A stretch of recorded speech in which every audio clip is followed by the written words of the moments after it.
साबुदाणा पापडी बनवण्यासाठी इथे 1 किलो साबुदाणे घेतलेले. स्वच्छ 3-4 वेळा धुवून घ्यायचे आणि त्यामध्ये बोटाचा एक पेरा बुडेल एवढं पाणी त्यामध्ये घालायचं. पाणी आपल्याला जरासं जास्त घालायचं आहे, जेणेकरून आपले साबुदाणे चांगले भिजले पाहिजे. एवढं आपला बोटाचा पेरा बुडेल एवढं पाणी घालून घेतलेले आणि रात्रभर साबुदाणे आपण भिजायला ठेवणार आहे. आता दुसऱ्या दिवशी आपल्याला सकाळी जेव्हा पापडी बनवायची असते तेव्हा त्यामध्ये आपण बटाटासुद्धा घालणार आहे. तर इथे 1 किलो साबुदाण्यासाठी मी 1 किलोच बटाटे घेतलेले. बटाटे जे आपले नवीन आता बाजारात नवीन बटाटा आलेला आहे, तो बटाटा आपल्याला इथे घ्यायचा आहे. पाण्यामध्ये एक साधारणतः 10-15 मिनटं पाण्यामध्ये बटाटा ठेवायचा, स्वच्छ धुवून घ्यायचा आणि वरची जी साल असते ती सालरने आपल्याला ही साल काढून घ्यायची आणि मग बटाटा आपल्याला किसून घ्यायचा.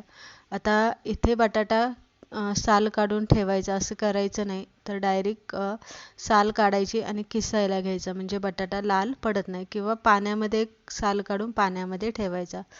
आता आपण जेव्हा बटाटा किसून घेणार आहे, कच्चाच बटाटा इथे किसायचा आहे, पाण्यामध्ये किसायचा, म्हणजे जो टार्च असतो ना बटाट्याचा तो लगेच पाण्यामध्ये उतरला जातो आणि किस काळा पडत नाही. पापडी चांगली पांढरं शुभ्र येते. इथे बघू शकता या पद्धतीने किसून घेतलेलं आहे. किसताना मोठीच जी मोठ्या होलांची किसणी असते ती वापरायची. साबुदाणे तुम्ही इथे बघू शकताय किती मऊसूद असे भिजले गेलेले आणि मोकळे सुद्धा झालेले असे साबुदाणे भिजून घ्यायचे, म्हणजे पापडी तळली की आपल्याला साबुदाणे सुद्धा त्यामध्ये फुललेले दिसले पाहिजे. आणि इथे किस जो आपण करून घेतला होता तो चांगला 5-6 पाण्याने चांगला धुवून घ्यायचा, जेणेकरून त्याचा जो टास असतो तो निघून गेला पाहिजे आणि निव्वळ पाणी दिसलं पाहिजे. आता सगळ्यात महत्त्वाचं म्हणजे पापडी बनवताना आपल्याला पाण्याचा अंदाज घेणं. आता इथे आपल्याला पाण्याचा अंदाज घेण्यासाठी एक पातेलं घेतलेलं आहे. पातेल्यामध्ये साबुदाणे पूर्ण पातेलं भरून झालेले आणि भरताना एखाद्या भांड्याचं माप घेताना साबुदाणे दाबून भरायचे. आता एक पातेलंच डायरेक्ट मी घेतलेले, दाबून साबुदाणे भरलेले.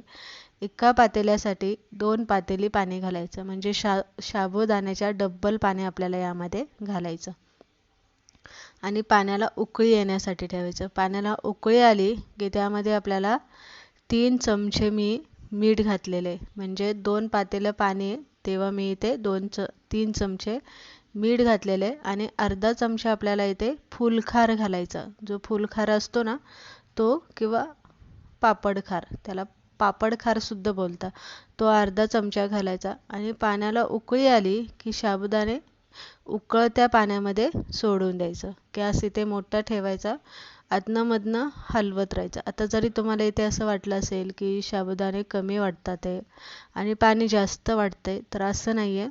जेव्हा साबुदाणे शिजत येणार आहे तेव्हा पाणी घट्ट होणार आहे. झाकण ठेवायचं आणि 5-1 मिनटं झाकण ठेवून आपल्याला चांगली एक उकळी फुटेपर्यंत शिजवून घ्यायचं. आता इथे उकळी फुटलेली आहे तरी तुम्हाला असं वाटत असेल की हे अधनं-मधनं हलवायचं. एक उकळी फुटली की मग यामध्ये बटाट्याचा किस घालायचा. आता बटाट्याचा किस घालताना पाण्यातून काढताना बटाट्याचा किस पिळून घ्या, म्हणजे त्यातलं पाणी जे आहे ना ते काढून घ्या आणि मग किस यामध्ये मोकळा असा करून घालून घ्या आणि परत 10-15 मिनटं बारीक गॅसवरती शिजून द्या, म्हणजे बटाट्याचा किस पण शिजेल आणि साबुदाणे सुद्धा चांगले शिजले गेले पाहिजे.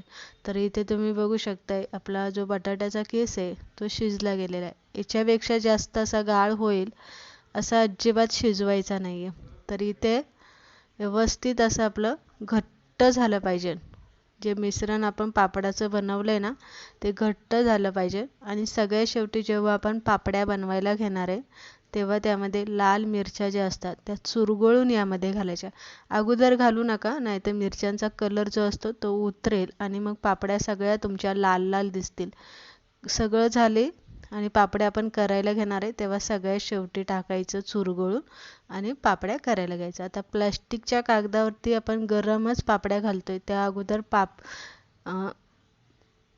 कागदावरती थोडासा पाण्याचा शिंतोडा मारायचा आणि मग पापड्या अशा घालून घ्यायच्या आणि 3 दिवस चांगल्या उन्हात वाळवून घ्यायच्या, कारण आपण वर्षभर ह्या वापरणार आहे त्यामुळे चांगल्या वाळवून घ्यायच्या.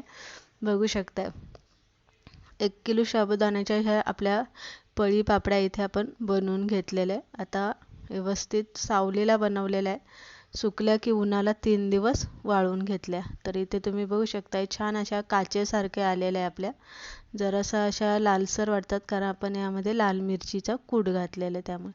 तळून सुद्धा बघूया कसे आलेले. तेल चांगलं गरम करायचं आणि मग तळून घ्यायची. तळल्याच्या नंतर एकदम छान अशी कढईमध्ये पसरते, चांगली फुलते आणि व्यवस्थित अशी पांढरं शुभ्र अशी तळून निघते. अजिबात लाल वगैरे होत नाही किंवा जळत वगैरे नाही आहे, तेलकट होत नाही, काही नाही. तर एकदम छान अशा पांढरं शुभ्र आपण इथे तळून घेतलेल्या आहेत. तर अशा पद्धतीने आपण उन्हाळी वाळवणामध्ये 1 किलो साबुदाण्याच्या छान खुसखुशीत अशा पळी पापड्या इथे बनवून घेतलेल्या बघू शकता. एकदम छान खुसखुशीत झालेल्या आहे आणि डबल टिब्बल साईजने अशा फुलल्या गेलेल्या इथे तुम्ही बघू शकता. छान अशा फुलल्या गेलेल्या आहे. तर या पद्धतीने आपण ही रेसिपी बघितली.